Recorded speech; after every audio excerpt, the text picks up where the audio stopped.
Erev Tov Chavrim, I'm Stephen benNoon. You're watching Israeli News Live, and this is breaking news. Of course, I want to say breaking news. I realize this came out yesterday already, that Brussels, right there, is under martial law.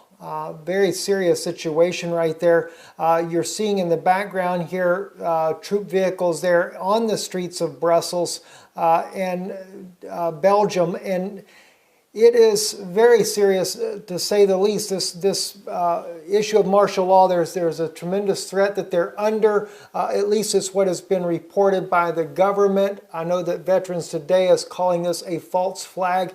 And the reason why we are bringing this particular news to you is one of our own precious friends, Sister Nadine. I won't call her last name, but she lives there in Belgium, and it is a very serious issue for her. She's asked for prayer, so we will be praying for her as well. The reason why I say the issue is serious, because the sister, Sister Nadine, actually said to me that not only do they close under martial law, the universities, the schools, etc., but they also shut down all the banks. That really gave concern to me, because what it made me wonder is if they're not practicing for their new global economic change that will take place in the very near future. This could be the reason why they have forced these refugees in and around the world in different places, so that they could justify through terror attacks in order to be able to bring the entire world under martial law and bring in a new world order. So my prayer and my heart goes out to our sister there that is in that situation there for sure. At the same token, though, I can see where this can spread very rapidly, especially here in Europe. We see these issues here, different countries locking down its borders. We are locked down in the Czech Republic, although we're not under martial law as of yet, but that could easily change if the threat presents itself here as well. So I definitely wanted to bring this to your attention. I want to take you to the article here on Veterans Today. It's written by Dr. Kevin Barrett. He says, false flag terror madness, Brussels, Paris under martial law. Europe is now a militarized concentration camp thanks to the Gladio B, as he says here. EU authorities are using a fabricated menace of state-sponsored false flag terror to impose martial law on their populations. He states here, our correspondent in Brussels has reported that the streets are empty except for parades of military vehicles.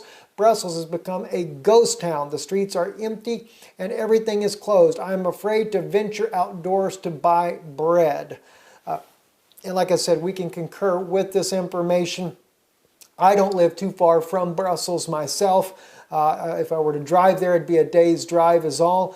And Sister Nadine lives there. Right there, so she knows it for a fact and is very concerned about the situation going on there. So hopefully this will lift soon, and I believe that it probably will. I think the whole purpose is here, as I said again, and this is only speculation or conjecture on my point here, I believe that they're only preparing for what they will do when they bring the economies down and change everything over, or whatever, maybe just to enact the New World Order in itself. He says, anyway, meanwhile, the French Parliament has voted to extend the nation's state of emergency for 3 months. Let me back up, I'm sorry. The authorities have given no reason for their clampdown other than a vague assertion of terrorist threats. Meanwhile, the French Parliament has voted to extend the nation's state of emergency for 3 months. I did see that as well. The date, the 9/11, with its 3 digits, 911, the emergency call number, was chosen to represent the permanent global state of emergency emergency inaugurated. Though hundreds of people have been detained without charges, it is safe to assume that the real orchestrators of the Friday the 13th massacre in Paris, the heads of the operation of Gladio B, are not only still walking about free, but are actually in charge of the transformation of their countries into militarized concentration camps. I have to agree with that, because one thing that I noticed as well is that as we had reported, we believed that it was a retaliation for the French bombing the oil fields there inside of Syria there. And yet at the same token, it was the Germans, the French, it was the Turkish, it was even Bashar al-Assad with the United States and the UK turning their heads to the blind eye to the selling of the illegal oil there that should have been barred from any country buying it. But how could you resist at $15 a barrel, something that normally goes for $100 a barrel, to make the billions of dollars that the wealthy people are going to make? And we've been working very fervently on a very detailed report about this, just how deep and filthy it goes with those that are willing to make the billions. And of course, we implicated Egypt from what we saw in the Bible, what we see there in the passages there that clearly identifies Egypt as a key player in all of this. And sure enough, we find out that Egypt is big into making sure that the wealthy get only wealthier by using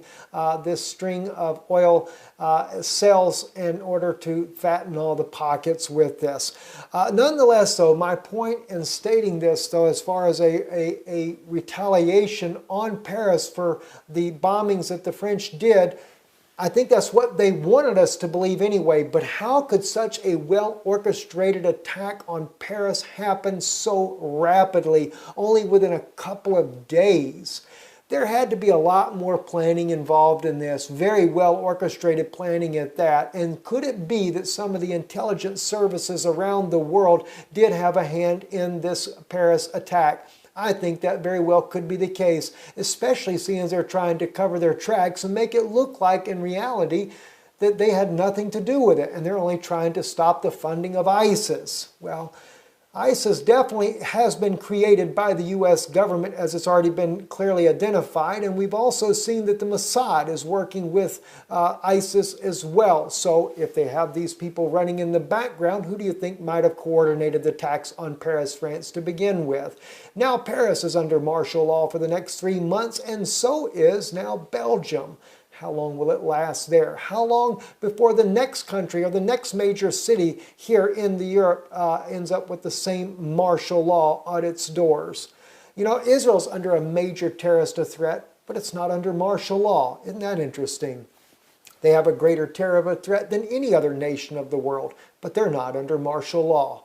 Makes you wonder, doesn't it? Anyway, the article goes on to state here, though hundreds of people have been detained, we read that French Prime Minister Manuel Valls announced that his government has deployed 10,000 military troops and another 100,000 gendarmes to enforce the nationwide state of emergency. The shelter-in-place crackdown on Brussels is reminiscent of the lockdown of the Boston, Massachusetts after the false flag of Boston marathon bombing. Such declarations of martial law are designed to trigger fear and hysteria and to prevent the population from learning the truth. That is their own rulers for foreign terrorists who stage the very carnage from which they so richly benefit. Unfortunately, there's a lot of truth in what he says there. I can't say whether or not Paris is a staged attack, but one thing's for sure, it has a lot of suspicious things going on in behind the scenes, to say the very least. So yes, it could very well be a staged event, or at least not so much staged. I do believe that the attack did happen, just like 9/11 really did happen in the United States. Innocent lives were lost. But how did like in the case of 9/11 in the United States, how did the passports strangely survive such an inferno of fire when everything else burned completely up? All the bodies burned up, everything burns up, but the passports do survive and fall to the ground miraculously, unsinged, untarnished. I mean, gosh, guys, we really got to wake up to some of these things. You know, there's a whole agenda for this, not to mention the rich get richer and filthier and dirtier with all their money. My gosh, no wonder why the Bible says the love of money is the root of all evil. So anyway, I'm Stephen benNoon. Pray for Sister Nadine. We do ask you for that. Sister Nadine, I apologize I didn't ask you about mentioning your name, but we do love you, sister, and we are praying for you that God will bring this to a quick resolution, quick end, so that it'll be safe for you there in your own country. Shalom. God bless you all for watching.